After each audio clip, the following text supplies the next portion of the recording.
Welcome back. ہم بات کر رہے ہیں کہ جمہوریت کو کس سے خطرہ ہے اور جمہوریت سے کن لوگوں کو خطرہ ہے، اور ہمارے پارٹیسپنٹس بتا رہے ہیں کہ وہ لوگ جو کہ سول ملٹری بیوروکریسی نیکسس سے بینیفٹ کرتے ہیں شاید ان لوگوں کو زیادہ خطرہ ہے جو چیٹرنگ کلاسز کنسیڈر ہوتی ہیں. ہم نے اس میں صحافیوں کی بھی بات کی.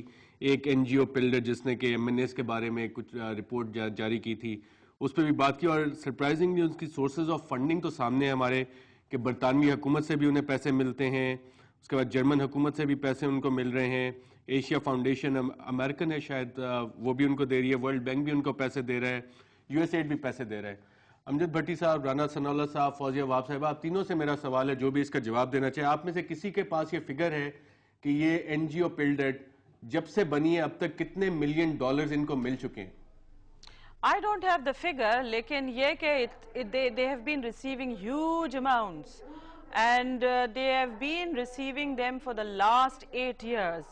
اور اس میں نہ صرف آپ نے انگلستان کے بارے میں بتایا، امریکہ، کینیڈین گورنمنٹ، جتنے بھی یہ فرسٹ ورلڈ کے ممبران ہیں اس میں کوئی نہ کوئی پروجیکٹ جو ہے وہ پلڈیٹ کا وہ سپانسر کر رہے ہوتے ہیں. تو they are a huge beneficiary of the process of democracy.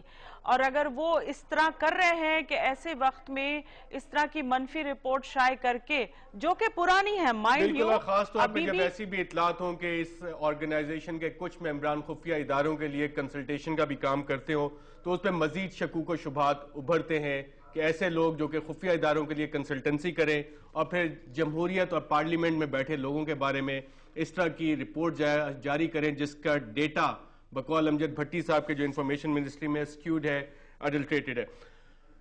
Rana ثناء صاحب، شہباز شریف صاحب نے ایک بات کی کہ جب تک کیانی صاحب موجود ہیں تب تک اس سسٹم کو خطرہ نہیں ہے، جو خطرہ نہیں ہے. کیا کیانی صاحب گارنٹر ہیں کہ جمہوریت ملک میں قائم رہے گی؟ میرا خیال ہے کہ یعنی بعض لوگوں کے بارے میں ان کی ایک ذاتی ایک نیچر، ایک ان کی طبیعت کے بارے میں کوئی پریڈکشن آدمی جو ہے وہ کر سکتا ہوتا ہے، لیکن میں سمجھتا ہوں کہ ایسی باتیں جو ہے ماضی میں تو جو ہے وہ کارگر ثابت نہیں ہوئی.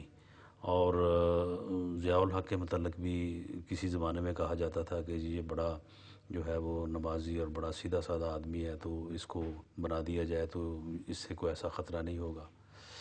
تو میں سمجھتا ہوں کہ جب مارشل لا لگتا ہے تو یہ فیصلہ جو ہے یہ ایک جرنیل نہیں کرتا، بلکہ یہ جو اس وقت فارمیشن کمانڈرز ہوتے ہیں اور یہ ایک یعنی جوائنٹ فیصلہ ہوتا ہے، اور اسی طرح سے جو ہے وہ ہوتا رہا ہے. اور اس بارے میں جنرل پرویز مشرف نے اپنی کتاب میں بھی جو لکھا ہے اس سے بھی یہ بات پوری طرح سے ظاہر ہوتی ہے کہ نواز شریف صاحب نے بھی جو سہیل وڑائچ کو اپنی کتاب غدار کون ہے اس میں بھی بتایا کہ کلیکٹیو ڈیسیژن ہوتا ہے. فوزیہ وہاب صاحبہ، آپ ایگری کرتی ہیں شہباز شریف کی اس اسیسمنٹ سے کہ جب تک جنرل کیانی موجود ہے اس وقت تک اس جمہوریت کو اور اس سسٹم کو کوئی خطرہ نہیں ہے؟